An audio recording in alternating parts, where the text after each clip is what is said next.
Welcome, everybody. It's the Radiosurgery Show with Dr. Gil Lederman, MD, New York's only Harvard-trained, triple board-certified radiation oncologist who brings you the latest cancer treatment news, interviewing world-renowned cancer experts, delving into special cases, and, of course, answering your questions. I'm Rob Redstone, broadcasting from the WABC studios in the heart of New York City. And now, please welcome Dr. Lederman. Hey, good morning. Good morning, everyone. We hope you're dry and warm today. It's Saturday morning. I'm here with Ariel Lederman and John Taransky from WABC. In the control is Coop and Mike, and we thank them for running these panels and all the technical help. That's right. We wouldn't be able to do it without them, Doc. Yeah, we can't do it without anybody. It's a team effort here. Sure is. It's a team sport. Team sport. So, Ariel, what's new this week? Oh, there's a lot new in medicine this week. There's really something new? Oh, yeah. I didn't think things changed that much. No, things change all the time. Really? So what could possibly be new? Doctors have found a new knee ligament. Wait a second. How can you find something new after 50,000 years of evolution? Not just one, two new ligaments. One in either knee? Yeah. Unbelievable. There's two new knee ligaments? Yeah, you didn't read about it? Well, I have access. I have a friend at the New York Times, and I saw tomorrow's headlines. What did it say? It says, Obama says, we will not cover new knee ligaments.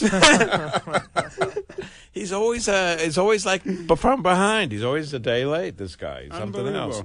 And then there's another article in New York Times. This is from the 15th. This was just yesterday. Yeah.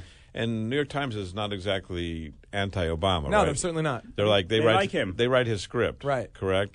So here's an article from the New York Times from November 15th, saying, "quote A day after they were caught off guard by President Obama's proposal to prevent cancellation of insurance policies for millions of Americans, top executives emerged from a meeting at the White House on Friday, expressing mixed feelings about whether the idea could work."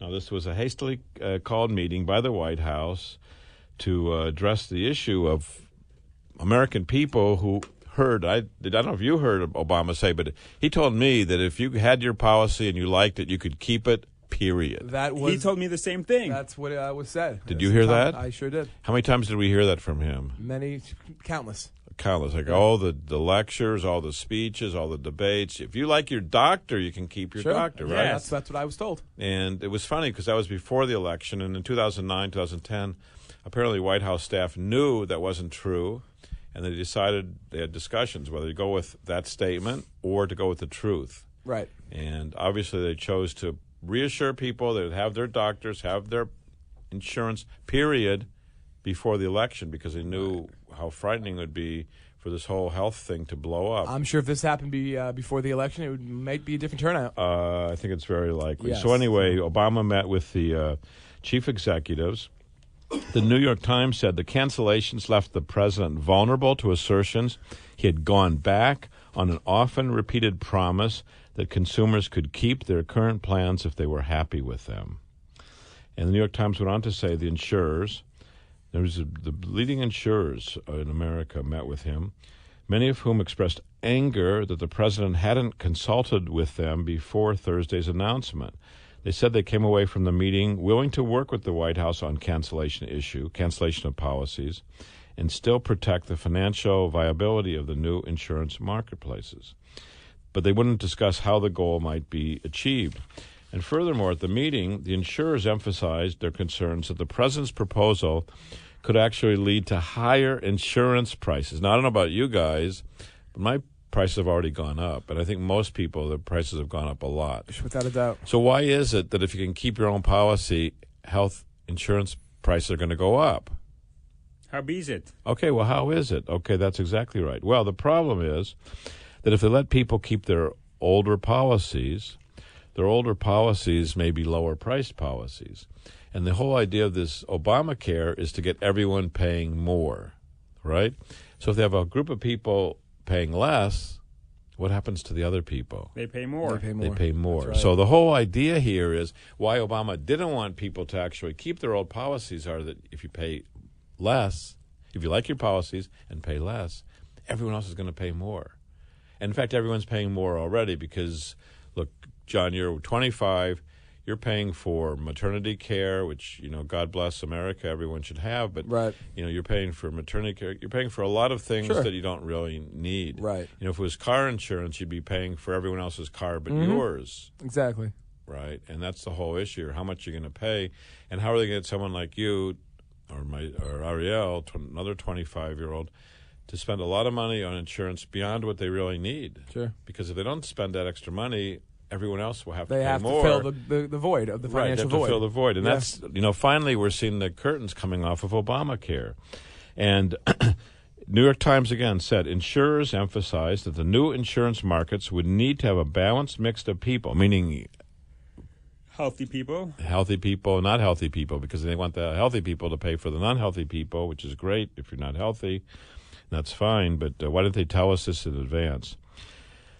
They and the White House officials discussed ways to address insurers' concern that the balance would be disrupted if more people expected to keep their old insurance throughout this year as well.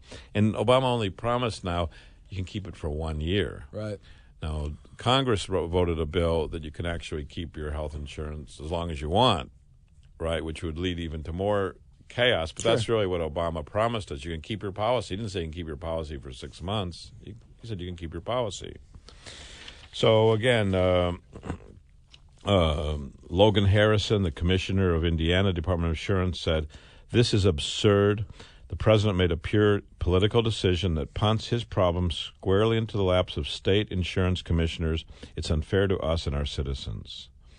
And many other people wouldn't discuss it because they didn't want to be identified. The Kansas insurance, because each state has to approve the insurance in that state. Of course, it's the difference of separation. And, Right. So they have a state federal policy versus federal. mandating it, but each state has to cover the policy. That's right. So Standy Prager, the insurance commissioner of Kansas, said he's still trying to work out how to deal with the 9,000 people in her state that receive cancellations. No matter what, she said, the consumer will get the short end of the stick. Right. She said, insurance is complicated to start with. This, in a best-case scenario, would be a problem, but in a political climate, this is a nightmare for the consumer.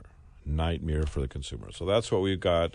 And we have a president who wasn't straight with us, and it's pretty sad news. The guy that said he's going to be transparent is disappointing many, many people.